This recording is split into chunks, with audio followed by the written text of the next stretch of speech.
All right, everybody, welcome back to Recliner Sports Talk, episode 17. My name is Nick. I'm Brandon. I'm Zach. All right, all back again. Now, obviously, everybody watching this week knows what the next 3 weeks are all going to be about, right? College basketball. Before we get into that, though, we need to cover some topics. So we're going to do our normal show for about 20 minutes here, and then we are going to do our March Madness breakdown. Okay, so we're going to hop into the show first. Three things we're going to cover: NFL free agency is hit, and some teams have made some moves. Going to get the fellas' opinions on that. Then we have golf again. Okay, some big things in golf. Bryson DeChambeau is hitting it out of this universe. Golf. And then lastly, with March Madness coming up, our personal top 3 college basketball players of all time. All right, well, let's hop into it. Brandon, what you got for me here?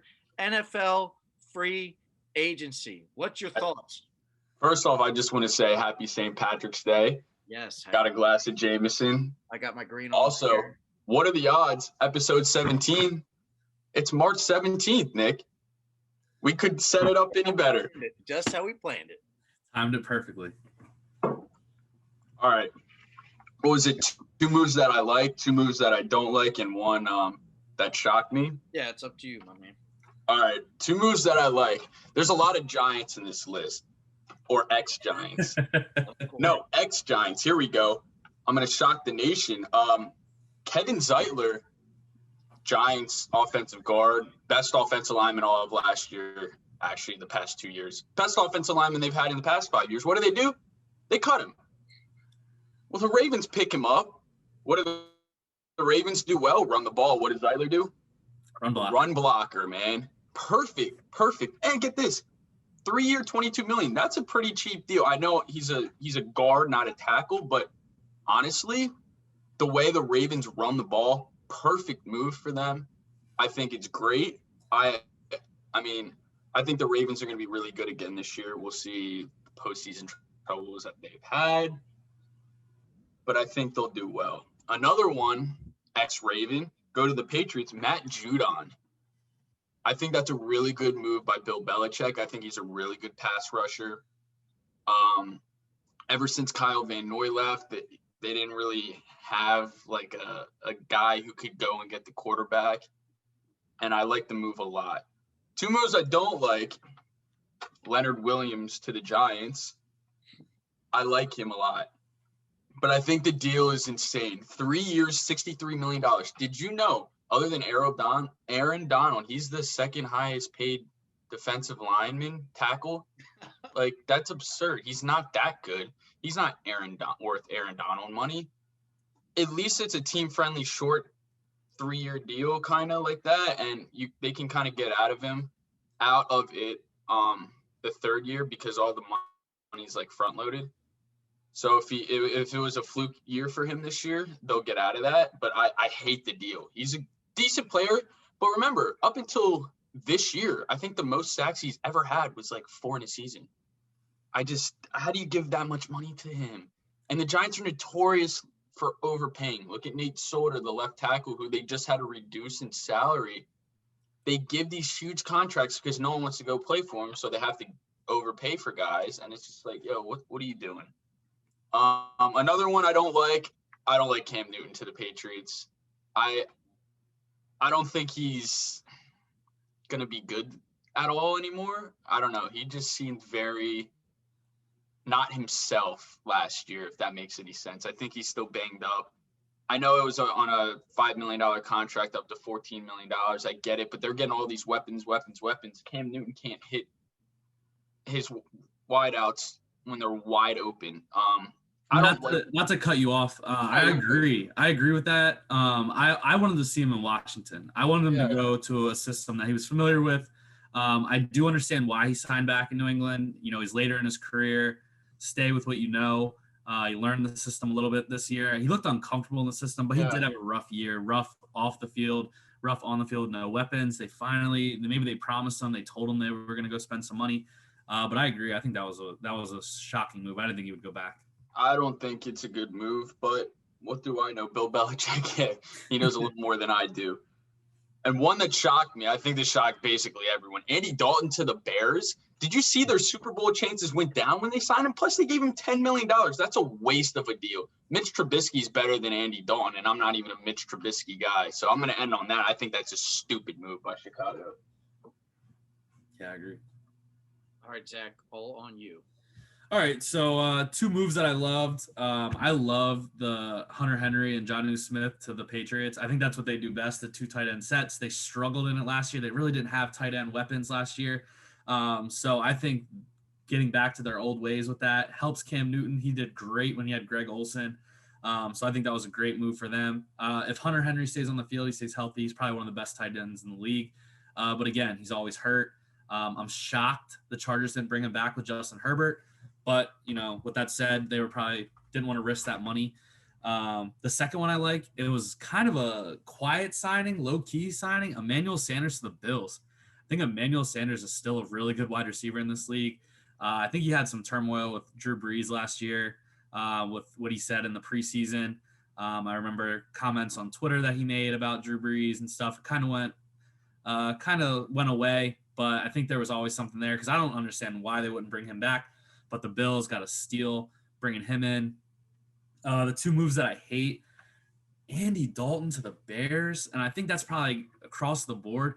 But Mitch Trubisky is 26 years old, and you're not going to let him finish out his contract, bring back him on the fifth-year option. Doesn't make any sense, and it just goes back to what we said a couple weeks ago. The NFL does not want to develop players. They don't want to develop quarterbacks. They're impatient. Now Mitch Trubisky is going to be a backup. Hopefully he goes somewhere where he can develop, maybe figure it out, just kind of like Jameis Winston did this year behind Drew Brees. But why bring in Andy Dalton? Like Brandon said, their Super Bowl chances went down. He's never won a playoff game. He's been on good Bengals teams that got into the playoffs with a good record and didn't win. So I don't understand the move. They have so much money wrapped up in Andy Dalton and Nick Foles on their roster. They're about to trade Kyle Fuller, I saw earlier today. Yeah. What are they doing? I think Matt Nagy and Ryan Pace are on their way out of Chicago, unfortunately. Absolutely. But I think it's a terrible move on their part for a franchise. The other one is the moves that weren't made. How do you not go sign offensive line, Bengals and Seahawks? Your franchise quarterback just tore his ACL, and then Seahawks, your franchise quarterback just went on a podcast and said that he wants to leave because his offensive line sucks. How do you not go sign one of these dominant offensive linemen? Don't understand it. Didn't make the moves. They had the chances to make moves. They had the money to make moves, and they didn't do it. They sat back. Yes, the Bengals are probably going to draft Penei Sewell, but he's a rookie. You're not going to bring in any veteran guys that are experienced that you could have brought in to help him out, be on that same side with him, dominate at least the left side or the right side, whatever you're going to do. I'm not sure why they haven't made a move yet. But the biggest surprise to me, and it's not a horrible move. It's, low risk, maybe high reward. John Ross to the Giants. Weird. He was the 24th ranked wide receiver in free agency. He was predicted to not even be signed, maybe go to a practice squad. And the Giants get him day one of free agency. I think that's a weird move.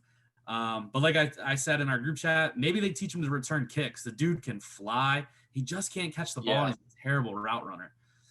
Not sure what they're thinking there. Go ahead. No, seriously.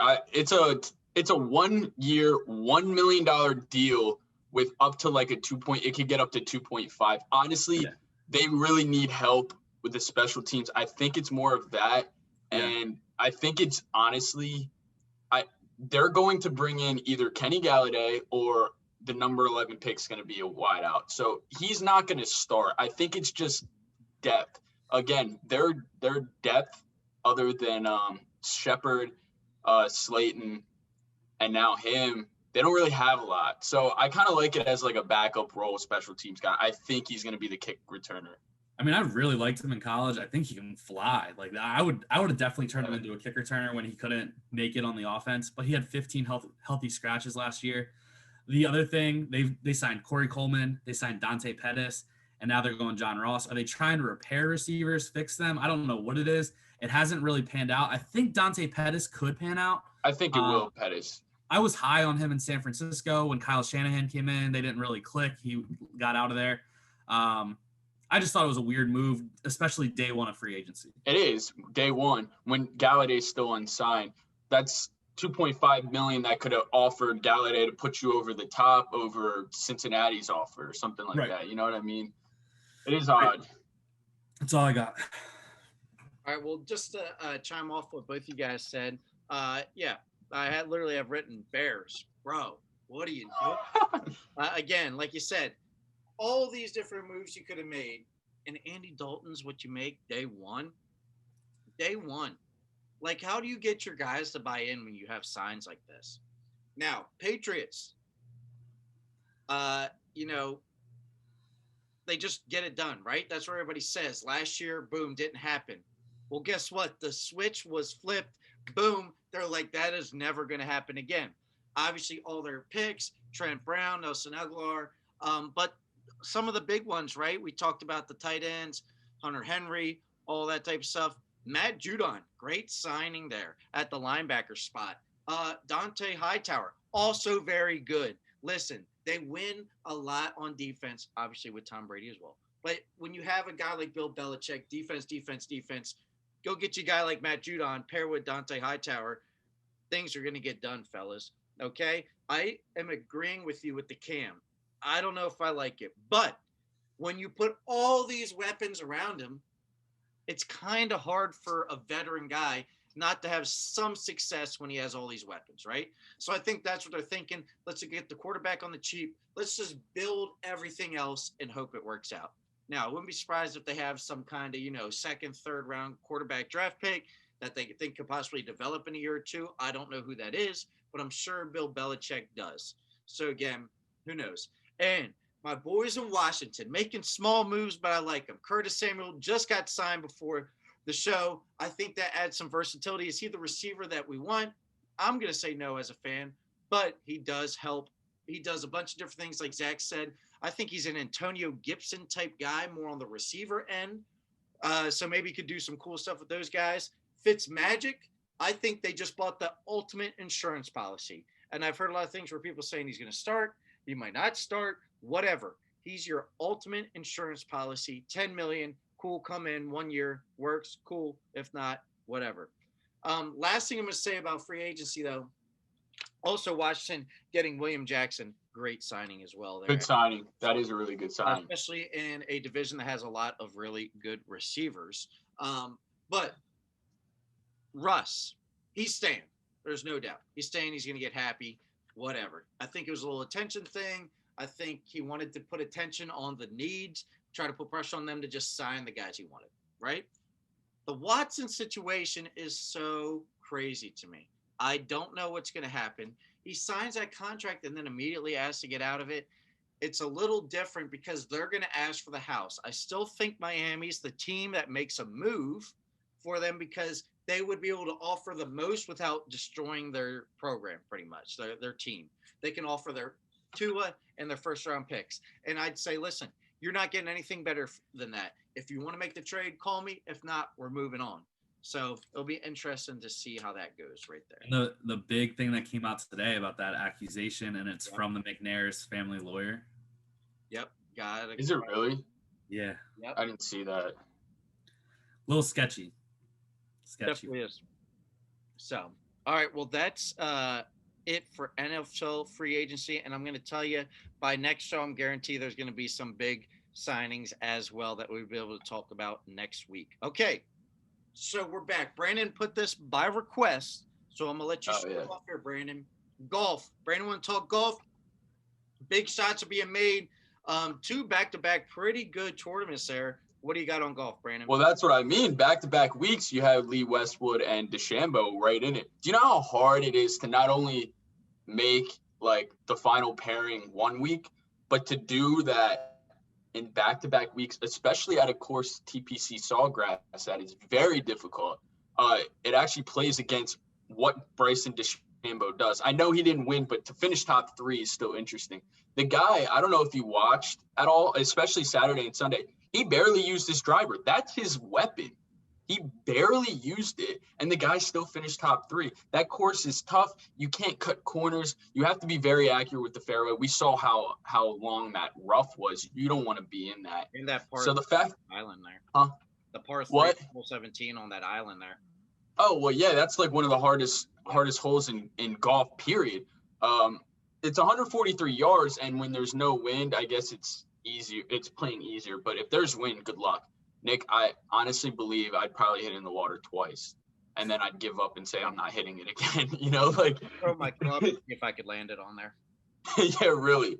I can't even imagine. Did you see the pin placement Sunday? It was way to the right, and the way that the green was, there's like that little sand bunker that they put there. Why? Just because. Yeah. And you had to, if you wanted to be very aggressive. So obviously it's an island, but it gets a little smaller on the right end. So it's water, a little bit of green, and then water again, sand bunker in the front. So if you want to land it, you have to hit it sky high. But then the way the green is undulated, like you hit it in the center of the green, there's this huge slope. So if you play it safe and hit the middle of the green, you got a huge downhill slope that goes right into the water. So good luck, man. That hole was playing very difficult Sunday. You couldn't even be aggressive because you'd be screwed. Now, I watched the one guy, Brian Harmon, very aggressive on it. He was the only guy I saw all day. He's a lefty, so he could play to his natural draw. He was able to hit it within like 5 feet, which was the best shot all weekend. He didn't win. I think he got second, third. I don't know. Anyway, I mean, it was just phenomenal golf. I'll tell you what, there's just so much talent now. When Tiger Woods was playing, and I did watch it then, in his prime, yeah, Tiger's winning. But everyone else was kind of like, until Rory came along, other than Phil. Phil would play and win a few, but he wasn't as great as Tiger, obviously. The parity now is insane. Like, literally every week, I know I'm kind of contradicting myself, back-to-back weeks, the final pairing were the same. But for the most part, all of these guys are capable of winning week in, week out, which is great for golf. Yeah, guys like Justin Thomas, who obviously won, Bryson, Koepka, Matt Wolff, Spieth, Rory, all of that stuff, right? They're all there. And here's going to be the thing I think that I'm going to keep on wondering, right?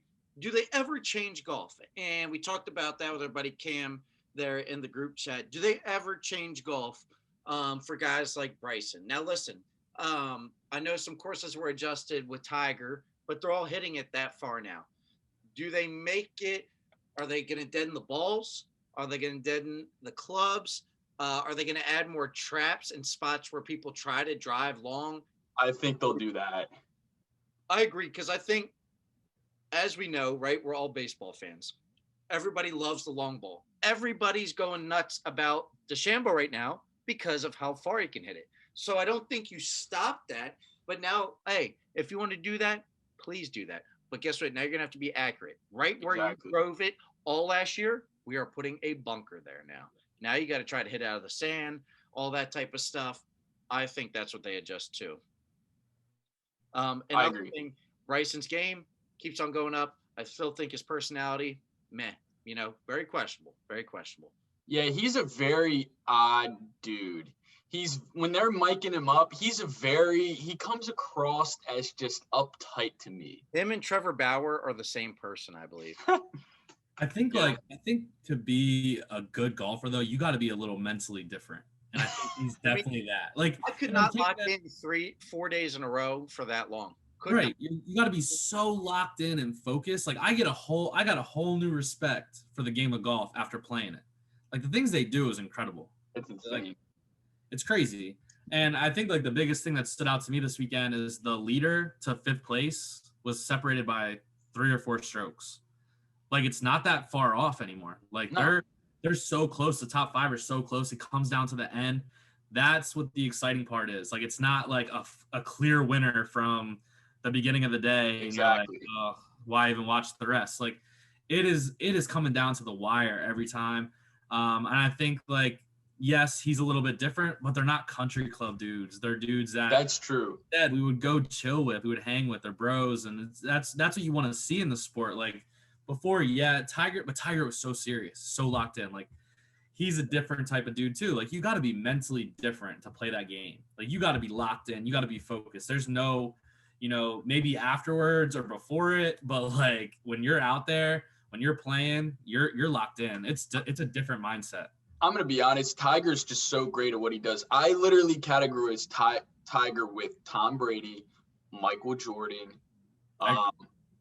Roger Federer, Tom Brady, Michael Jordan, Derek Jeter, Roger Federer, Tiger Woods. Like those guys were at the top of their game. They were all very good dudes, mentally locked in. Love how you threw Jeter. I love how you threw Jeter in there. Listen, Jeter, great. You take Michael Jordan, Tom Brady, and Derek Jeter in the same class? I was like, whoa, now. Whoa. I had to. Put it in there. I heard you slide it in there. But... I had to. I'm a Yankee fan. What am I going to do? Oh, man, I forgot Derek Jeter. Hold on. Hold on a second. You can admit Derek Jeter's locked in, and he's a winner. He won 5 World Series. Come on. Tom Brady on Derek Jeter. And Derek Jeter had a lot around him. Listen, Mike Trout might be the best player ever. You don't see them winning because you need other pieces. Oh, I know. I'll be the first one to say it's team. Remember last week you were coming at Steph Curry. It's a team game. Oh, no. Basketball's different. We're talking baseball. Oh.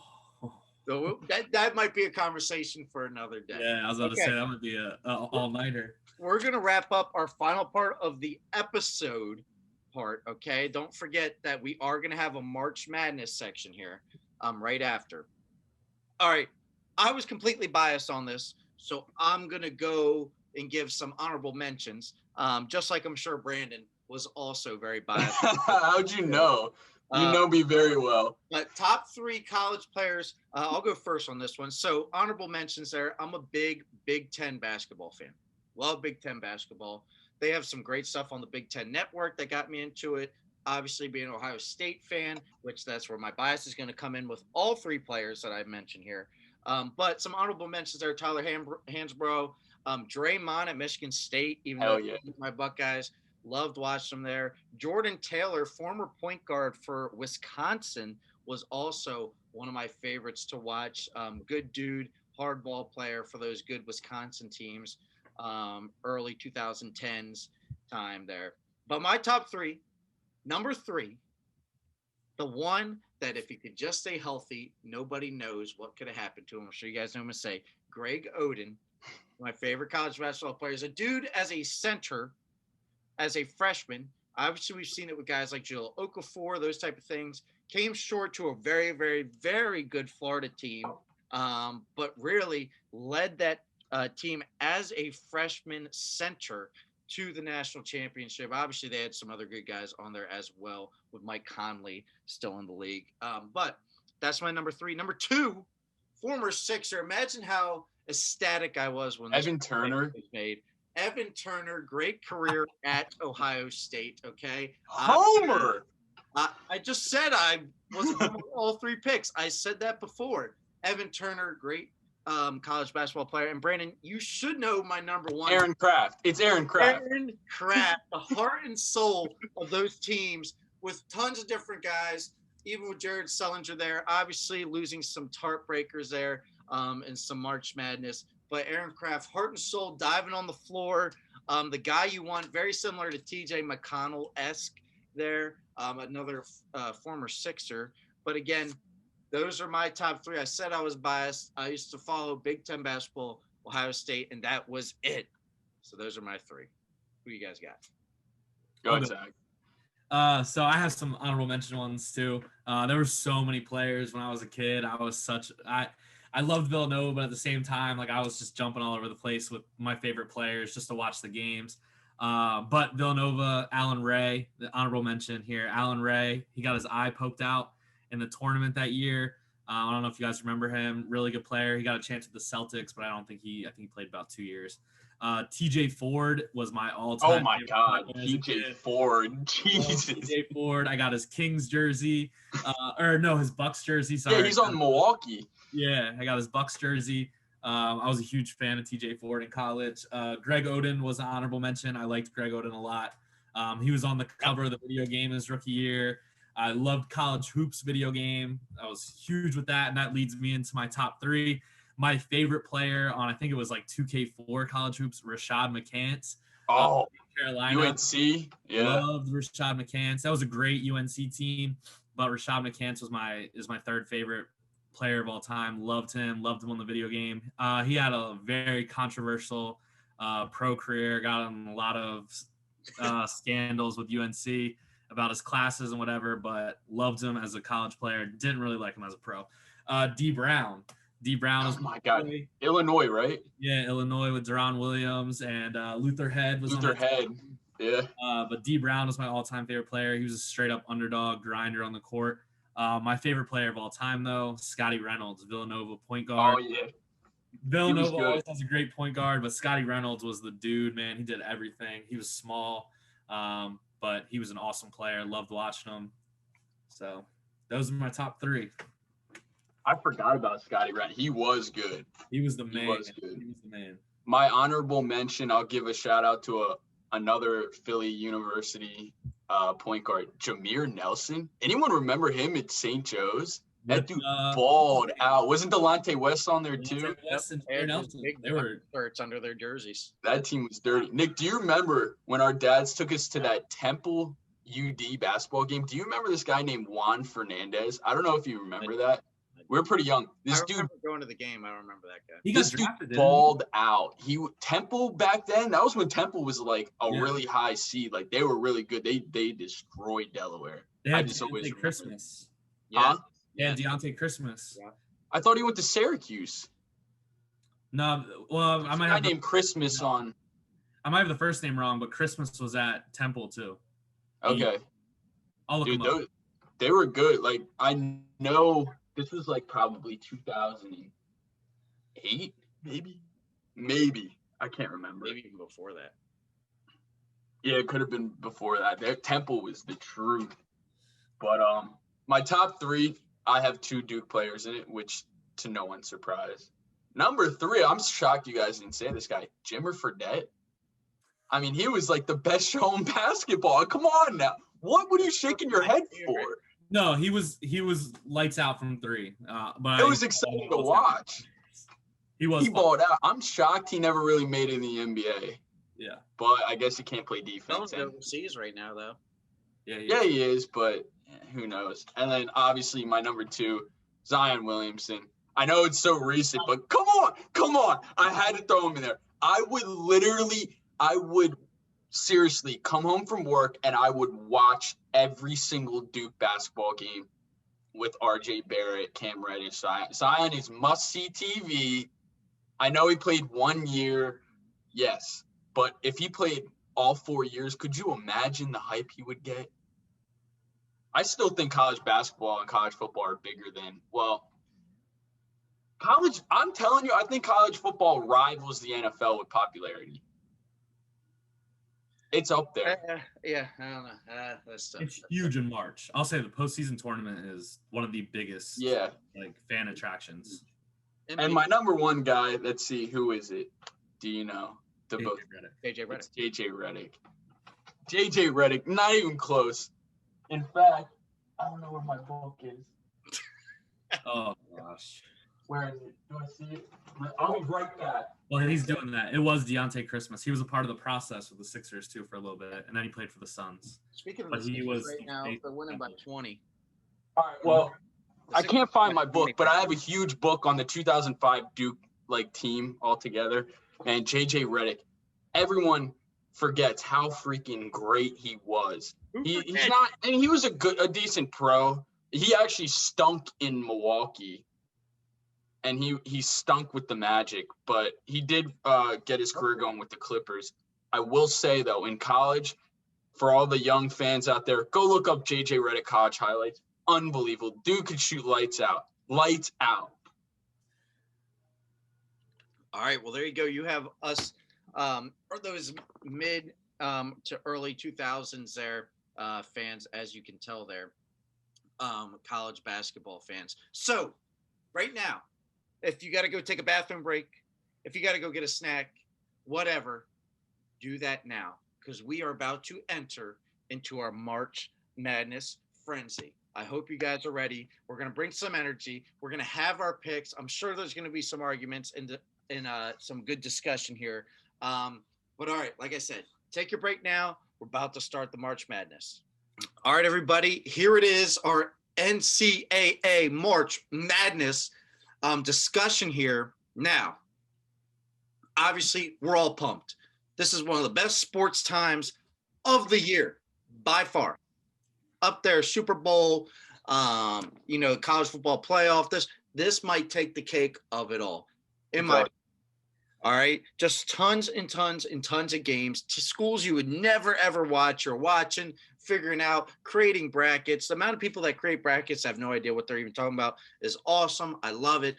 So we're going to talk about some games here, and then we're going to talk about Final Four, and then who our champion is. So first game we're going to talk about, we didn't want to cover the entire bracket only because that would take forever. We could talk all night long about all the games. So we just picked some interesting first round matchups. Again, then our Final Four, so you know who we're picking to win a lot of games, and then our champs, okay? So first game up, I'm going to let Zach take this one because it is his favorite school, Villanova versus Winthrop. What do you got, Zach?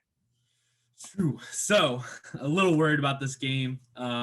But at the same time, I'm really not. I think Nova's going to take care of business. I think Jay Wright's going to have him ready.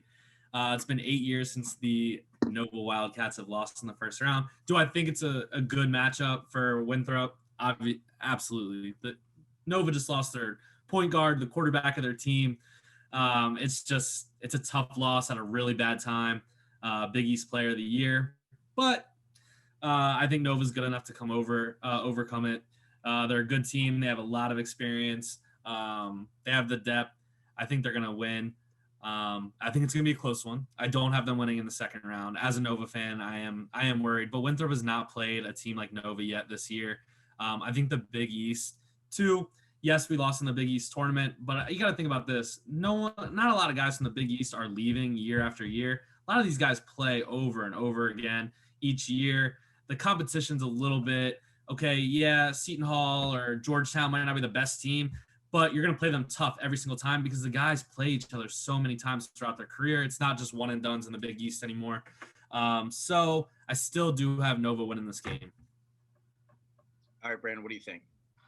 Before I start, I want to reminisce on my good times. I found my book. Here it is. I just want to say, listen, this is before. Guess what? I want you to read that. What does that say? Delaware State, baby. This was right before that game. Yes. Delaware State. That was too. Versus Duke. That was a close game, believe it or not. This will not be a close game. I have Winthrop by more than 5. Winthrop has one loss. I don't care who you play. If you have one loss, you're a good team. It doesn't matter. We see it year in, year out. Most teams who have very few win or losses in like the smaller conferences show up. Okay, I can remember. I don't know if you guys remember. What was that? That Texas school, Stephen F. Austin. I remember vividly. They had 2 losses like the entire year. What did they do? They upset everyone. That what was his name? Up something. He was like number 12. He had this really thick beard, kind of like a mohawk. I don't know if you guys remember him. Transition 3 against, was it Kansas? Dude, he balled out. And there was this one play in like the Sweet 16, that team, they were down by 4 and with like 5 seconds left, and they got fouled by VCU on the 3, and he made it, and they ended up winning the game. Like, seriously. These teams that have very, very few losses in these conferences tend to do well. Seriously, look it up. I really do think Winthrop wins the game. Not only is Gillespie out, everyone's saying, yes, we know Gillespie out. He could have won Big East Player of the Year. They lost another starter. They're down 2 starters, guys. No one's talking about that. Yes, Gillespie's huge. They're down 2. There's no shot they win. Yes. And I'm kind of on the same page with Brandon. No Gillespie. Shout out to Giacchino's there. For those of you that know that reference there. But listen, fully agree. No Gillespie's huge. That's the team captain, the guy that's been there, done that, heart and soul of the team, gone. Then you lose another starter. Listen, Winthrop's schedule is poopy, okay? But if I'm going to pick 12-5, which you're supposed to every year, right? Pick the 12-5. Everybody's looking for it. There are a couple good ones. But if I had to pick my one just because of how down Nova is, I'm saying Winthrop is my 12-5. I had another one. I changed it last second. I looked at some schedules. I talked myself out of it. I did not talk myself out of this one. Winthrop, remember we were even doing a show and we were talking about Winthrop is undefeated right now. At that point, it was like, whoa, didn't even realize it. So again, I'm taking Winthrop, and that's my 12-5. Got to have one. That's who I'm picking. I think where they're going to kill Nova is their point guard is 6'7". No, I don't say kill Nova. No, I'm not saying kill them. I'm saying like defensively how they're going to beat Nova is their point guard for Winthrop is 6'7" and leads the nation in triple doubles. He's a great player. Yeah, and now you're at a backup point guard guarding a guy who's an elite player in college basketball. I don't care what conference you play in. When you're leading the conference or the country in triple doubles, pretty impressive. And he's 6'7". It's gonna be tough. It's gonna be a tough matchup. I'm nervous about it. Trust me, but I don't think we lose round one. All right. Well, next game. As a Duke fan, I can say it's gonna happen. What's that lead to you? What do you think he's playing Lehigh? I watched Duke. I watch Mercer. I don't even know where Mercer is. I watched Mercer beat Duke. CJ McCollum's not playing for Winthrop. CJ McCollum on the. That was Lehigh. I'm talking Mercer. I know. Where the hell is Mercer? Right. As Ohio State fan, actually, I'm going to say Winthrop's going to win. Where's Winthrop? I know it's South Carolina, but did you two know it was in South Carolina? Yeah, I played it. I played at Winthrop. Well, I played baseball with the guy that played there. All right. Phenomenal baseball field. How's their campus? Great facility. I played summer ball with the kids, so I don't know their campuses. I was talking to Zach. How's the campus? Campus is nice. Baseball field is beautiful. The largest batter's eye in college baseball. Fun fact. Really? Huge. Yep. I got a picture. I'll show you one day. All right. Next. Like I don't. UVA versus Ohio. I'll go first. Why are we talking about this game, Zach? You're going to have to tell me because I'm going to tell you this. UVA is going to come in and whoop some butt. Listen to this stat right here. Now, this was from a couple weeks ago, but at one point, Virginia was shooting over 37% from three, over 70% from the free throw line. Okay, those are great numbers. Oh, and they had less than 14 turnovers a game. And their opponent's points per game was less than 71. Look at all these stats, numbers, big numbers, guy. Not really. But that falls all in Virginia. So, again, why are we talking about this game, Zach? Why are we talking about it? Tell me. You want to know why we're talking about this game? Because they're going through the most adversity of any team in the tournament right now. They're quarantined. They're fresh. They're not practicing until the night before the game if they don't have any positive COVID tests. They've had only one positive COVID test in the past week, which is good. I don't want any team to suffer a loss because of the COVID test. All that, whatever. But a couple things. I think Ohio, great offensive team. The only bad thing is they don't play very good defense. I have UVA winning this game, but I think it's a very intriguing matchup because it is a top team they're facing some adversity. They're quarantined. They haven't been with each other. They're only on Zoom. And they don't practice or they're not together as a team in person until the night before the game. So a little bit of adversity. They're not a great offensive team to begin with. They're a very good defensive team, not a great offensive team, and you're not around each other, only on Zoom, right? What we're doing right now. Basketball, I think you got to be in that practice mode. You got to be around each other. You got to be doing drills. You got to be doing something, working on a game plan actually on a court, not on Zoom. Little bit of adversity. I still have UVA winning the game, but I think a lot of adversity there in UVA. Yeah, here's the thing. They aren't a young team.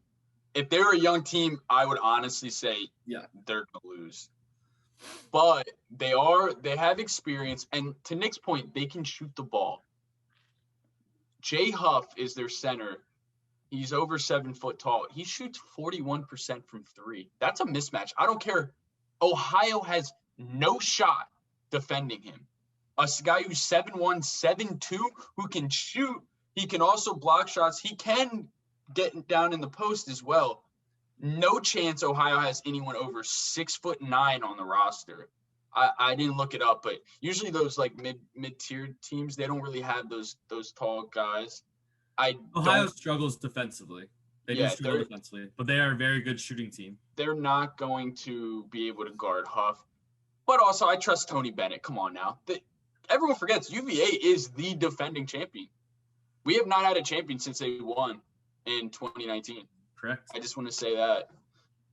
Yeah, I agree with Brandon, too. I think the veteran leadership there takes over. Two, like you said, Zach, good defense. I feel like if there's anything, if your strength is defense, that plays in your favor in this situation, okay? You're not going to forget how to play defense. You're going to still be able to play defense. I think the jump shot's what starts off slow. Now, can Ohio build up a big enough lead? I don't know. Good defense, I think, trumps that, especially when you have that veteran team. So, all right, next up on the docket here, LSU versus St. Bonaventure. Brandon, what do you think about this one? I think it's actually going to be the best matchup of the entire weekend. Seriously. Ooh, really? Really? Those 8-9 games are really good. LSU is coming in hot. They made it to the SEC championship game versus Alabama, and it was a relatively close game. Here's the thing: St. Bonaventure won the regular season 8-10, and they won the tournament 8-10. I actually have St. Bonaventure winning, but I have them beating Michigan to go to the Sweet 16. Remember, the guy's out for Michigan. I think it's Livers. Yes. I think he'll be out still in the round of 32 game.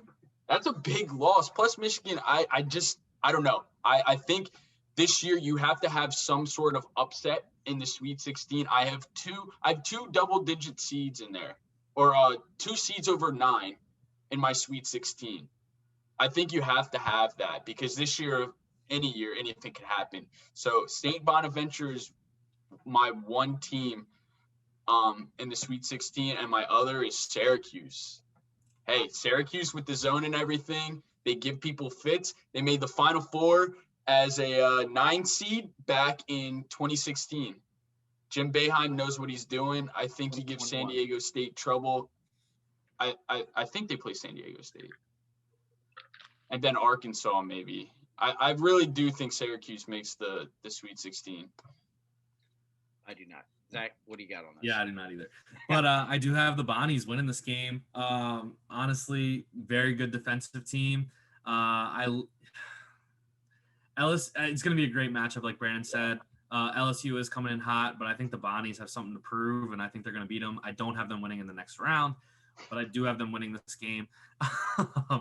But they're a very good defensive team, and they rebound the ball, and that's the big thing too. Like, you got to get second chances for your guys, and that's what they do. But like I said, I think this is going to be a toss-up. I think the line is like 1.5 or something like that. Yeah. So it's going to be a close game, but I think the Bonnies come out on top. I agree, and I'm also going to go St. Bonaventure. I believe, again, someone's going to have to fact check me on this. They have 4 juniors starting.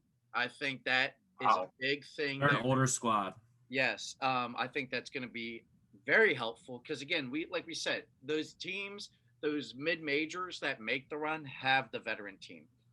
You know what I mean? I'm sure Zach played on a successful team in college there. When you guys had that really good year, you had a lot of older guys, right? A lot of older guys. And junior, senior led.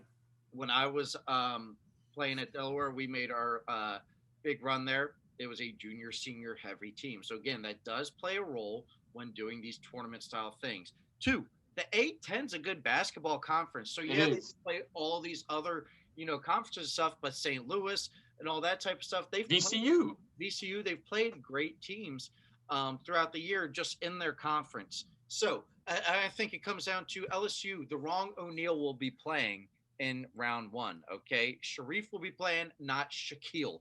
Okay. So again, St. Bonaventure gets it done as the mini upset, right? We just said the 8-9s are usually pretty close together there. So, all right. And then the last first round game, I think this is interesting. I actually picked one team, erased it, changed it multiple times. Florida versus Virginia Tech. What do you guys got? I'll go first. Oh, you go. Go ahead. No, go ahead. I am the same way with you, Nick. I've changed my pick on this about 2 or 3 times. I'm going with Florida. I think I think the SEC is a tougher conference this year. I don't think the ACC was that strong. Now, like I said, I don't even know what's my final pick, but tonight I'm going with Florida. Earlier this morning, it was Virginia Tech. Around 4 in the morning, it was Virginia Tech. But I just think Florida is they're a good shooting team. They shoot the free throws well. They do things. They do the small things good. And I think that's what's going to come down to it in the end. I think Florida is a better team than Virginia Tech. I think they played in a tougher conference this year than Virginia Tech did. Wow. Just to go back real quick, St. Bonaventure, 2 freshmen, 1 sophomore, and the rest are juniors and seniors. So there's your upperclassman-led team. Wow. You picked Florida? I picked Florida over Virginia Tech. I thought this was an easy one. I had Virginia Tech. I think people forget how good Virginia Tech was before the COVID incident happened to them for like a month or so. Like they were ranked 15th. Like they're that good. They could be a 3 seed good. COVID hit them and they weren't the same after that. But I think they'll get it together. Shout out Justin Mutz, a University of Delaware transfer. Hey, Nick and I, all right, last year. UAB before that, one of those schools. Last year, Nick and I went to a University of Delaware, Bridgewater College, my alma mater basketball school. D3, D1, regular season game, it counted. I don't know who the AD is, but terrible for Delaware to play a D3 team. I'll go out. Sorry to change. Men's Delaware basketball. First of all, shout out women's basketball. They had a great year. They did not get it done in the conference championship. Still had a great year. GA Player of the Year and Coach of the Year. But back to the men's. They have horrible out-of-conference scheduling. They play D2, D3 schools all the time. Why? I don't get it. It's so weird to me. But go ahead, Brandon. Sorry to interrupt. I just want to say we saw Justin Mutz dominate our 6-foot Bridgewater College point guard. Guy's 6'7", athletic as heck, lefty. Watch out. I don't know if you guys saw in the ACC tournament, he led the team with like 26 points one game, had a huge dunk, goes all over ESPN. Watch out for Mutz, Virginia Tech. They beat Florida. Florida's the most mediocre team I think I've ever seen. I don't know why they're a 7 seed. Virginia Tech should be the 7. Florida should be the 10. But, I'm not Joe Lenardi, am I? All right, and I'm going to go Virginia Tech too. Just played some tougher games, I believe, just some bigger wins. And I actually don't like Virginia Tech playing Ohio State in the next round. I said that too. I said the same thing. Virginia Tech always has that win, right? They always have that win. Obviously, ACC historically, not this year, but I think in this instance, Virginia Tech takes it. So. All right. It's going to be a great game. It's a good matchup. I hope so. I just hope it's filled with great games all over. Yeah. All right. How about we do this? Who wants to go first out of you two here for your final 4? I'll go first because I just want to throw my 4 out there. So all right, throw out there, Brandon, because obviously we're going to talk final 4 and then we'll do our championship game break. No one's copying me. My final 4 for the West, Gonzaga. I'm pretty sure we're not going to copy you. Is that what it is? Yeah, I don't want anyone copying me. Because I'm winning our bracket this year, and you might take this and change your little brackets and take my teams. All right. Gonzaga's coming out of the West. Texas. Yes, Texas is coming out of the East. I have Michigan losing to St. Bonaventure, and then I have Texas making it over Iowa and then Gonzaga. Oh, wait, no, I'm sorry. Iowa's in Gonzaga's bracket. Alabama. I have Texas beating Alabama, and then I have them winning over Florida State to make the Final Four. And then I do have Ohio State. I have Ohio State in there, but I do think they have a tough road, actually. I do, too. I think Virginia Tech is going to be tough. Obviously, Baylor's very good, but I ultimately think Ohio State's going to come out of that bracket. And then the shock of the world, I have Illinois falling to Oklahoma State. Oklahoma State is in my Final Four. So let me say this again. Gonzaga, Texas, Ohio State, and Oklahoma State. Cade Cunningham, best player in the country. I'll give it to you. You have been high on them the whole season. I have. I've said it all along. But they've had some big losses with him, too. It's not like they've dominated with him. I'm telling you, when you have a guy like that, in March, just things always happen. And I really believe that Cade Cunningham will put the team on his back. I can't even speak right now. I had too much Jameson. Someone mix in a water. I can tell by some of your picks and explanations. Mix in a water. Jesus. All right, Zach. All right, I'm going to go next. My Final Four, I didn't go too crazy. I have Gonzaga. I think they got a pretty easy road to it. I got Florida State, and then I have Baylor versus Illinois. Yes. Brown, one of my favorite all-time players, but I have that's my Final Four: Gonzaga, Florida State, Baylor, and Illinois. All right. Well, out of the West, I have Gonzaga. Okay.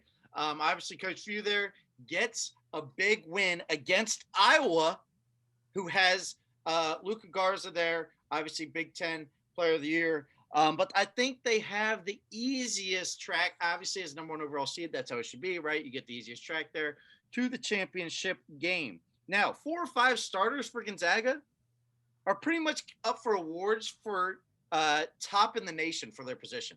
4. That's nuts. Now, obviously, they've played some good competition, and their conference sucks. So, they haven't been tested in a while. We'll see how this goes, even though they had to play BYU. BYU pretty good. East, I have Michigan. Obviously, Juwan Howard was a great hire after John Beilein. And again, I understand Isaiah Livers is hurt, but I think they also have a decently easy track. Like you said, St. Bonaventure very easily could have an upset. But if you told Michigan you got to start out with Mount St. Mary's, St. Bonaventure, Zach has Florida State. I think Colorado possibly could win that game. I don't know. But I'm saying Florida State or Colorado. What? And then you get to Texas, and your first really tough game is Texas? Come on. Texas played well. No, but if your first if your first hard game is until the Elite Eight, that's not bad. You know what I'm saying? And then they probably get Livers back by then. They have some veteran players too, and that's what I'm going to ride out with there. Then I have Illinois as well, the Fighting Illini, Big Ten champs, which is the best conference in men's basketball. This guy's a Big Ten guy. Kofi. Best conference in college basketball this year. Kofi is a beast, 7 foot, 285, very, very good. I can't say his name. Ayo Dasumo. He's like incredible with the mask on, right? Yeah. But they have good defense, and they have a very good bench. They have a freshman coming off, Andre Curvello, I think his name is. He's averaging 13 off the bench, electric off the bench. I've watched them play Ohio State twice there, and obviously some other games as well.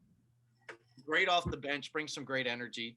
But my last team in, just like Zach did right here, baby.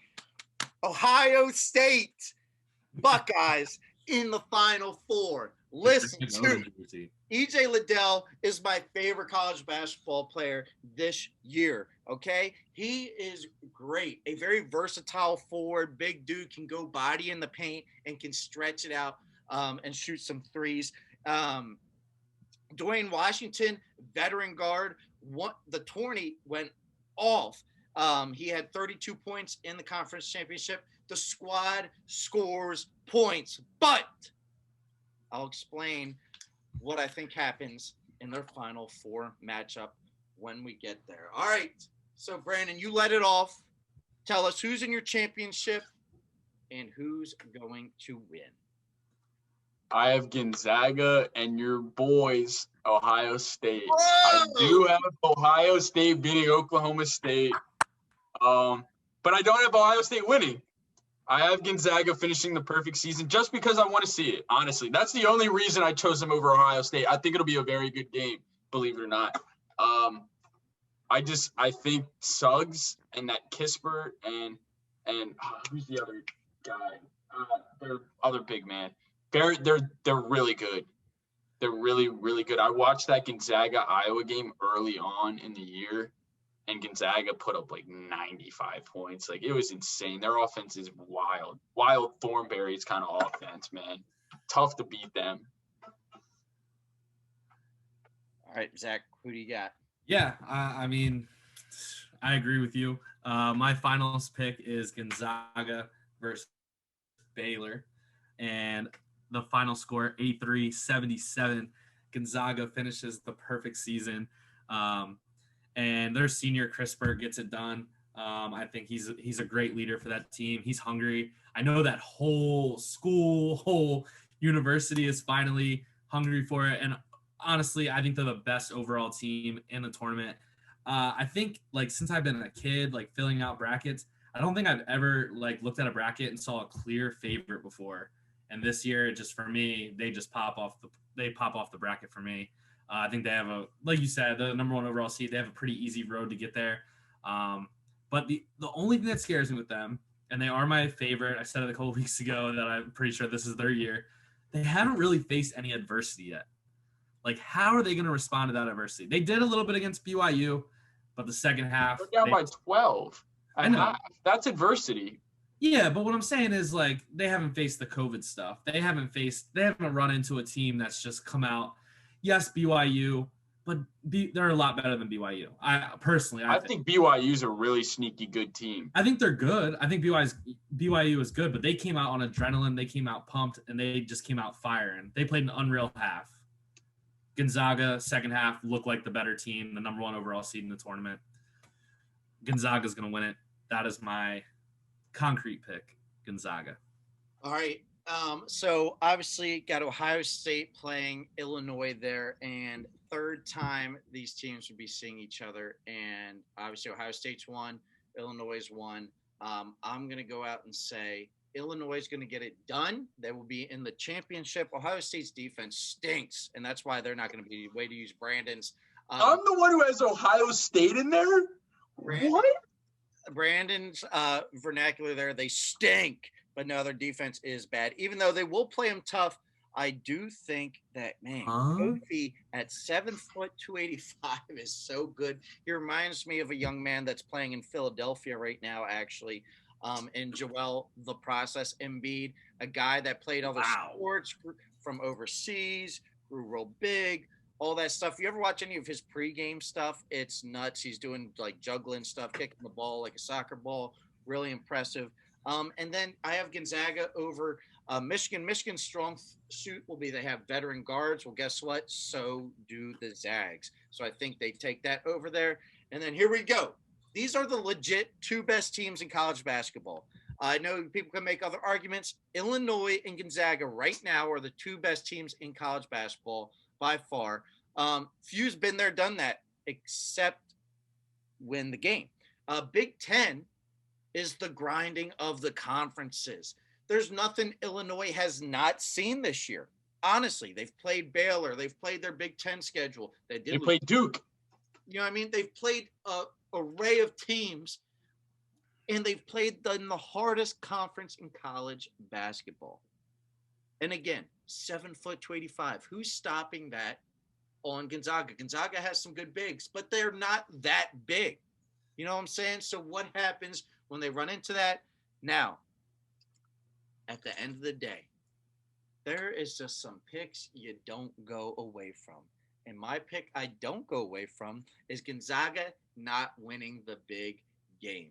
I'm going the Fighting Illini as your 2021 COVID asterisk, whatever you want to call it, March Madness chance. Zach's got the jersey on, didn't pick them, but listen, Big Ten basketball is the best this year. You're seeing it firsthand with three teams, could possibly be four, who knows, with Iowa there. 4 teams. Could you Who is imagine? this guy? Could you imagine? I just said that Gonzaga was going to win, but the possibility is there. I would love to see it. That's it. That's our picks, everybody. Hopefully everybody's filled out a bracket. Hopefully you're getting into some trash talking with your friends who's going to have the best brackets. What do you think is going to be the best game we have this week, fellas? Do you guys have any picks here for the best game? I think the LSU St. Bonaventure game is going to be – LSU doesn't want to lose to them, and St. Bonaventure has nothing to lose. They're going to go in hungry. LSU – all the pressure's on LSU. Just because they're an SEC team, don't want to lose to a smaller school. I will say that LSU St. Bonaventure is the number one game of the week for me, but watch out, second round, BYU Texas. That's going to be a game. That's going to be a real good game. I think Texas ultimately wins the game, but BYU can stroke it. They are good at shooting. I also think second round, I think Texas Tech, Arkansas could be a very – I have Texas Tech winning that game.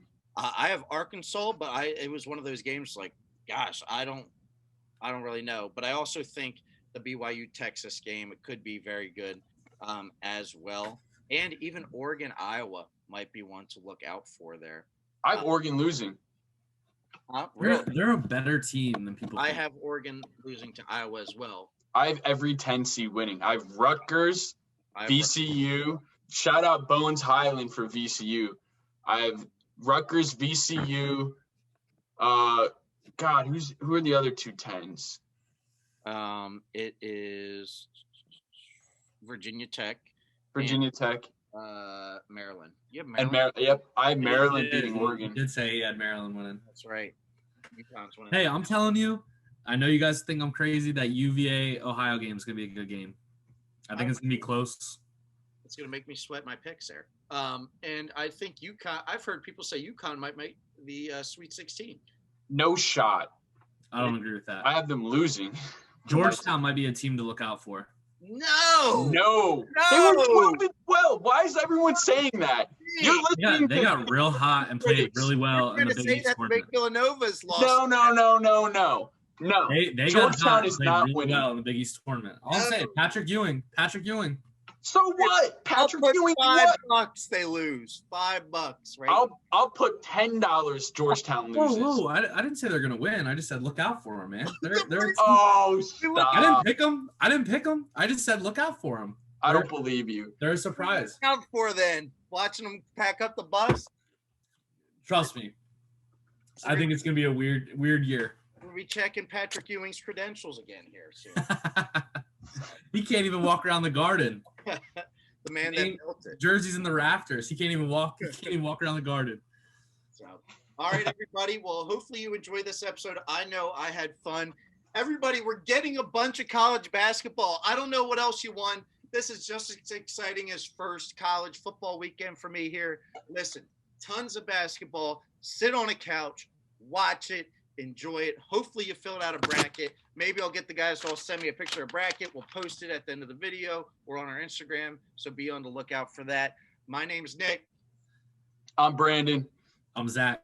All right, everybody. We will see you guys next week.